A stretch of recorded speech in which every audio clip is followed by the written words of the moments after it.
Good day everyone, I am Jomel Monedero, BTBT Ed FSM 3D. So now we're going to tackle about competency-based curriculum course design for our outputs for the Prof. EDOC 11 Curriculum Development and Evaluation with emphasis on Trainers Methodology 2. So together with my group mates, Miss Amparado Jasmine, Del Pilar Maria Teresa, De La Peña Edeline, and Padilla Adrian.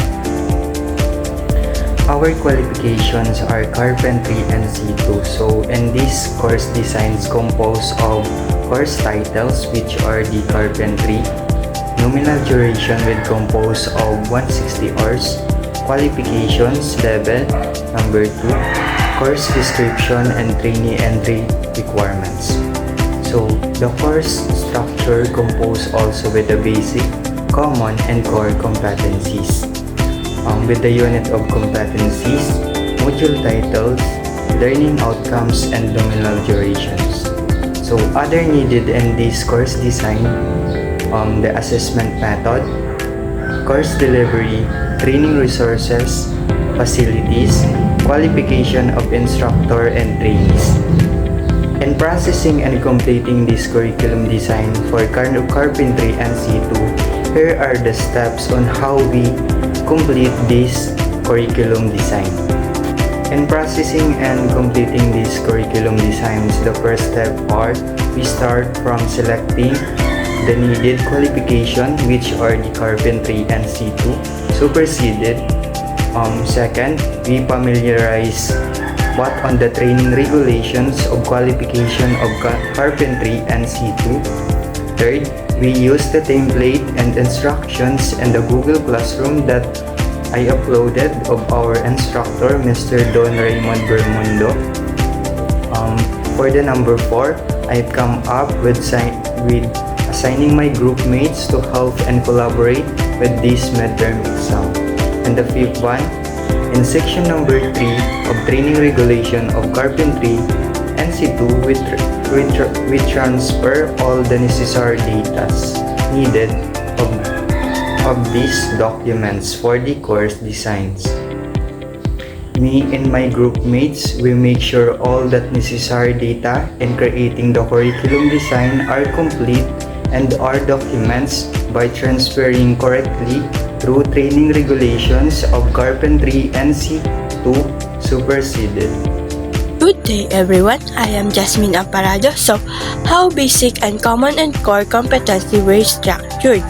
So, Carpentry and C2 course, yung ang mga competencies ay nakaayos sa tatlong parts para mas madali nating matutunan at ma-prepare tayo sa trabaho.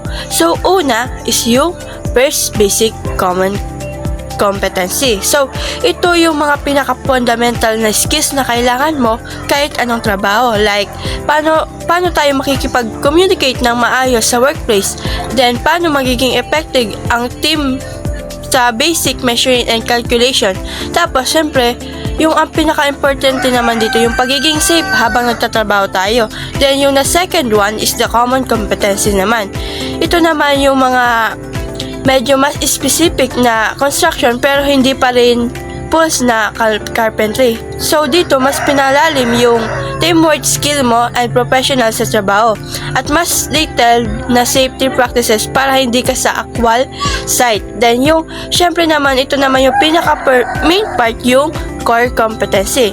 So dito mo talaga matutunan yung mga specific na carpentry skills tulad ng pag-prepare ng building, lines, and paggawa at pag-install ng mga formworks.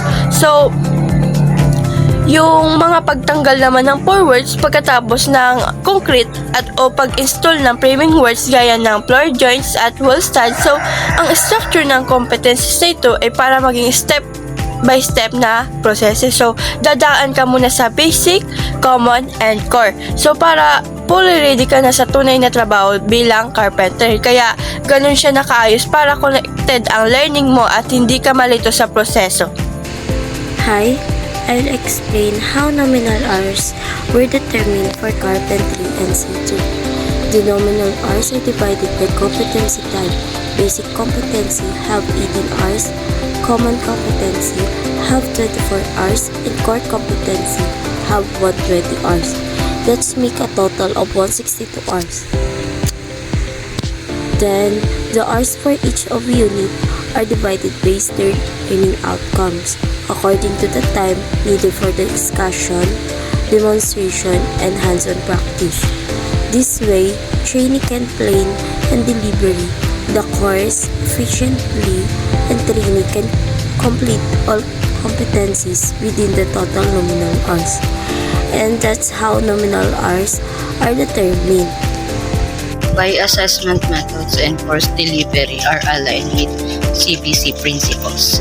Assessment methods and course delivery are aligned with competency-based curriculum or CBC principles because CBC focuses on developing real skills and abilities rather than memorizing informations. In this approach, students are expected to demonstrate what they can do with what they have learned.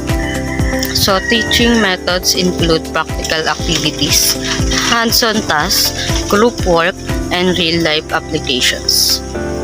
The assessments are also designed to measure actual performance through projects, demonstrations, and skill-based tasks instead of relying only on written exam.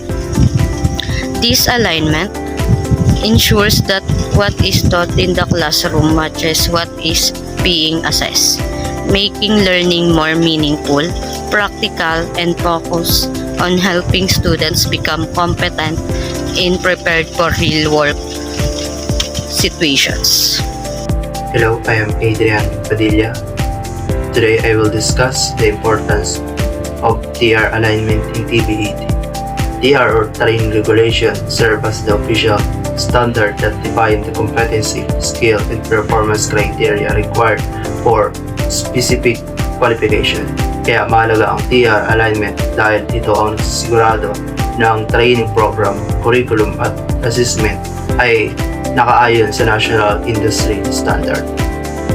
Una, improve employability. Kapag align ang training sa TR, ang graduates ay may exact competency na kailangan ng employers. Mas nagiging job ready sila at mataas ang chance na ma-hire. Pangalawa, industry-based standard. Dahil ang TR ay dinidevelop kasama ang industry expert, ang alignment dito ay nangangahulugan na ang tinuturo sa student ay tugma sa actual workplace requirements. Pangatlo, reduce skill mismatch. Sa pamamagitan ng TR alignment, nababawasan ang gap sa pagitan ng skill na tinuturo sa school at skill na hinahanap ng labor market. Pangapat, standard assessment and certification.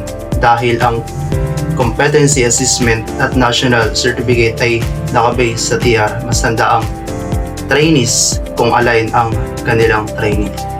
Ang panghuli, quality assurance at TR alignment ang nagsisigurado na pare-pareho ang standard ng training sa lahat ng TBET institution. Sa kabuuan, ang lahat ng alignment sa TBET ay mahalaga dahil ito ang foundation ng quality, relevance at employability ng graduates. Thank you.